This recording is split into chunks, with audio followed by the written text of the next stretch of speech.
Herkese merhaba, ben Zeynep. Hobi Sever YouTube kanalıma hoş geldiniz. Bugün sizlere tığ işi parmaksız eldiven yapımının tüm püf noktalarını anlatacağım bir video ile karşınızdayım.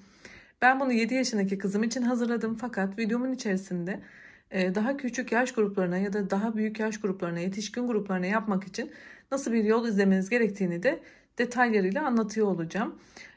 Eldivenimiz çok kolay arkadaşlar. Yarım saatte sizler de sevdiklerinize rahatlıkla yapabilirsiniz.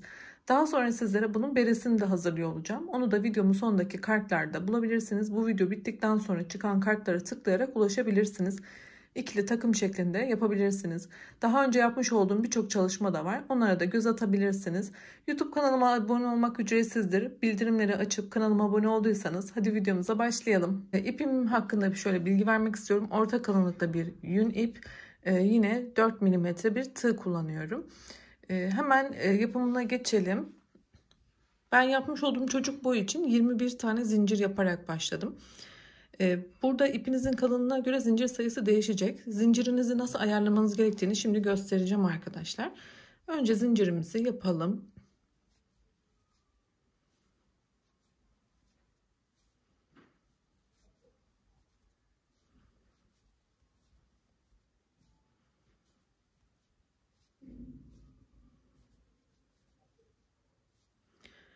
Evet, 21 tane zincirimi yaptım.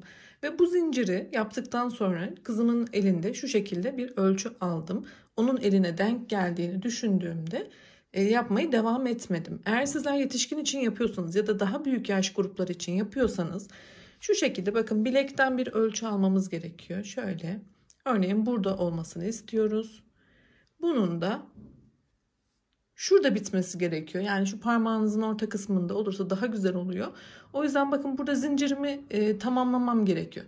Yani benim burada 4 tane 5 tane daha zincir eklemem benim elime uygun olacak demektir. Siz de bu şekilde bir ölçü alın ve zincir sayınızı belirleyin. Dediğim gibi ip kalınlıkları, kalınlığı ya da inceliği de zincir sayısında değişiklik olacaktır.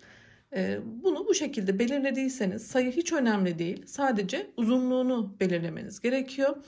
Hemen modelimizi yapmaya başlıyoruz. Şimdi son zincirimden değil, bakın şu üstüne bir kere alıyorum.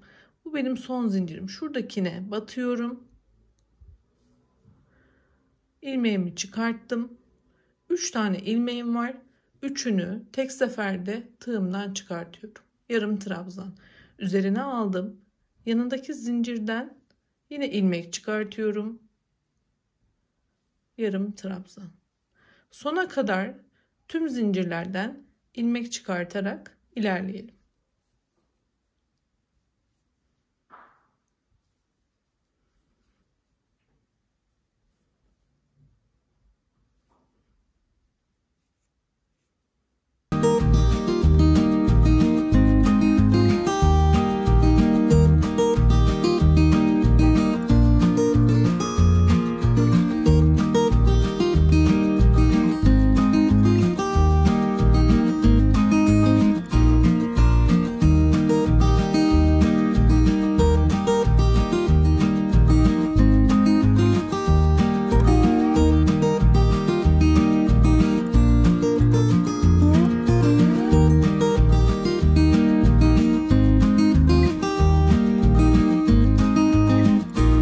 Evet, sona kadar yarım trabzanlarımı yaptım. Birinci sıramı bitirdim. Şimdi bir üst sıraya çıkarken bir zincir yaptım ve çeviriyorum. Arka loblardan çalışacağız. Yani şöyle göstermek istiyorum. Sadece arkadaki tek kanatlardan şöyle, her iki ilmeği değil, sadece tek ilmeğinden alarak örgümüzü devam ettireceğiz. Üzerine bir kere sardım. İlk başlangıçtaki, bakın şuradan şöyle tutarak yapacağım görmeniz için. Şuradan alıyorum.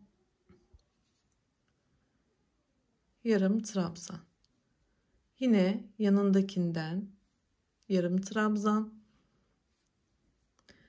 Bu şekilde yarım trabzanlarımı arka loblardan alarak yine sol kenara kadar ilerleyeceğim.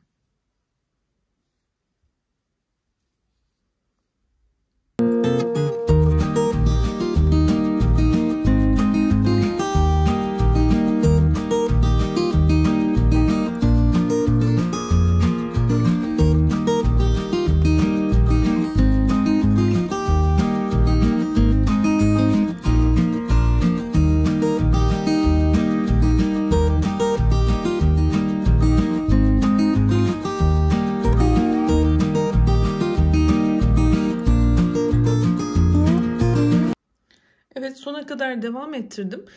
Sonda arkadaşlar bakın şurada artık 2 tane lobum kaldı. Bakın bunu bitiriyorum. Son olanı her iki kanadını alarak, yani bu sonda şöyle her iki kanadını alarak, bakın 2 tane ilmeğini de alarak tamamlıyorum. Ve ikinci sıramda bu şekilde bitti. Artık desenimiz bundan ibaret. Sadece arka lob ve yarım trabzan şeklinde. Dönüşlerde bir zincir üzerine aldım. Yine arka lob, yarım trabzan, arka lob, yarım trabzan. Bu şekilde örmeye devam ediyoruz. Bunu ben kızımın elinde ölçerek devam edeceğim. Yine nasıl ölçü aldığımı göstereceğim. Sizler de kendinizde ya da çocuklarınızda yapmak istediğiniz kişiye uygun olarak nasıl ölçü almanızı da tarif edeceğim.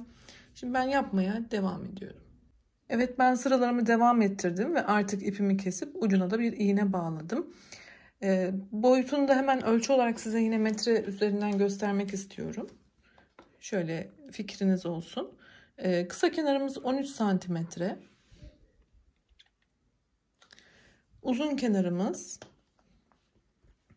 şu şekilde 15 santimetre. Peki bunu nasıl boyutuna karar verdim? Şimdi onu göstermek istiyorum. Evet, ölçüyü nasıl aldığımı da şimdi kızımın üstünde göstermek istiyorum. Defne bize yardımcı oluyor. Şu şekilde parmağımızı koyduk ve buradan ölçümüzü, artık bu genişliğin yeterli olduğunu anlamış oldum. Böyle elde ölçü alarak yaptım. Ve şurada dikiş yapacağız. Nereye kadar dikmemiz gerektiğini de yine şöyle işaretleyiciyle göstermek istiyorum. Bakın şu şekilde. Bu kısma kadar dikiyor olacağım. Yine burada parmağımızın olduğu kısmı açık bırakarak diğer kısmı da şöyle işaretleyeceğim. Onu da buraya kadar dikeceğim. Ve eldivenimiz hazır olmuş olacak. Defne'ye de teşekkür ediyorum. Bir şey değil anne. Evet, şimdi dikmeyi göstereceğim. Bunu çocuk boyu için hazırladım ama büyükler için hazırlamış olsaydım hem şu enini büyük yapmam gerekiyordu hem de bu boyunu büyük yapmam gerekiyordu. Yani böyle sizler de benim yapmış olduğum gibi elinizde ölçü alırsanız daha devam ettirmeniz gerekiyor. Yani yetişkin için devam ettirmeniz gerekiyor. Siz de boyunu o şekilde ayarlayın. Şimdi şu son kısımdayım. Bakın burada bir düğüm yapıyorum. İpimi uzun bırakıp kestim. Burada açılma yapmaması için. Daha sonra karşıdan alarak şu şekilde dikmeye başlıyorum. Yani her iki lobu şöyle karşılıklı alıyorum ve dikiyorum. Bunda da istediğiniz dikiş türünü kullanabilirsiniz. Ben şöyle yapayım, daha rahat öreceğim. Dikeceğim, pardon, göstermek için. Şöyle dikiyoruz. Kamerada görmeniz için size doğru çevirdim. Şöyle dikiyorum arkadaşlar. Dediğim gibi istediğiniz şekilde rahatlıkla dikebilirsiniz. Şimdi ben bunu dikmeye devam ediyor olacağım. Şuradan geldikten sonra burayı atlatarak devam edeceğim. Şurayı da bitireceğim. Hızlıca hemen dikeyim.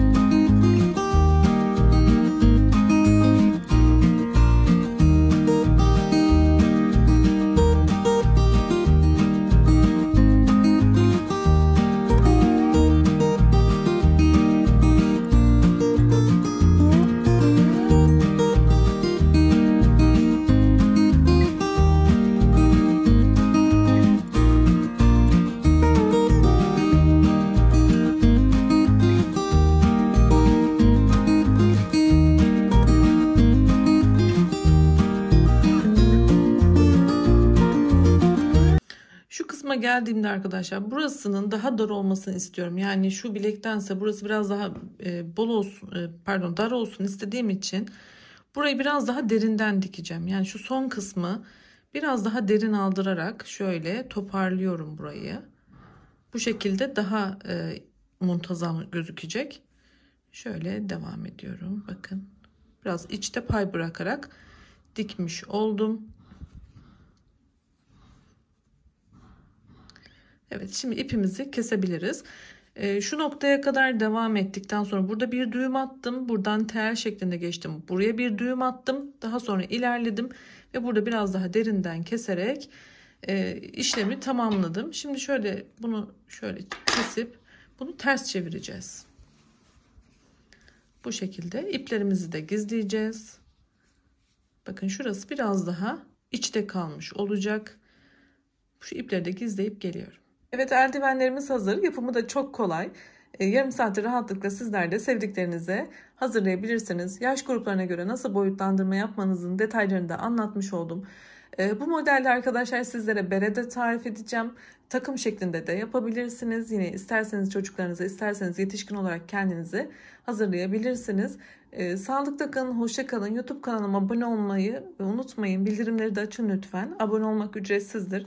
Yine kanalımdaki birçok farklı kategorideki örgüleri görmek için de oynatma listelerime bakın lütfen. Hoşça kalın.